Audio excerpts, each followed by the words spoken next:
अकोला शहरात 2023 वर्षी मे महिन्यात 2 गटात मोठा राडा होऊन तुफान दगडफेकीची घटना घडली होती. आता तीच घटना पुन्हा घडली आहे.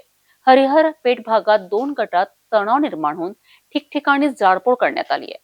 रस्त्यावर असलेल्या दुचाकी 3 चाकी वाहनांना आग लावण्यात आली आहे.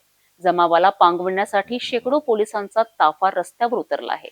हा वाद शिल्लक कारणावरून निर्माण झाल्याची माहिती सूत्रांकडून समोर येत आहे. एकीकडे विधानसभा निवडणुकांच्या पार्श्वभूमीवर राजकीय वातावरण तापलं असून नेते मंडळी व कार्यकर्ते आमने सामने येत आहेत. त्यातच अकोलामध्ये 2023 मध्ये दंगल झालेल्या हरिहर पेठ भागात पुन्हा 2 गटात तणाव निर्माण झाला आहे. या तणावावरनं अनेक ठिकाणी जाळपोळ आणि दगडफेक झाल्याची प्राथमिक माहिती असून मोठा जमाव रस्त्यावर उतरल्याचंही दिसून आलंय.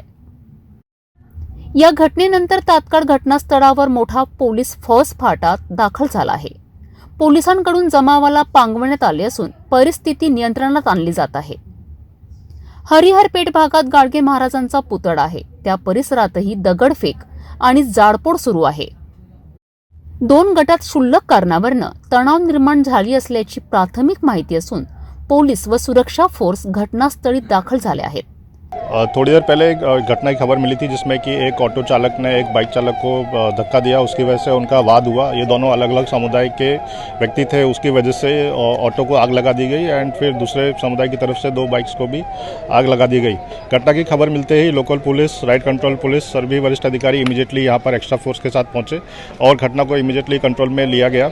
हमारी तरफ से अपील है कि किसी भी प्रकार के र्यूमर्स पे लोग ध्यान न दें। पुलिस ने स्थिति को कंट्रोल किया हुआ है। हमारी तरफ से fix point and patrolling continuously चालू है। अभी स्थिति कंट्रोल में है। सुरक्षा जवानांच्या पथकाकडनं जमावाला पांगवण्यात येत आहे.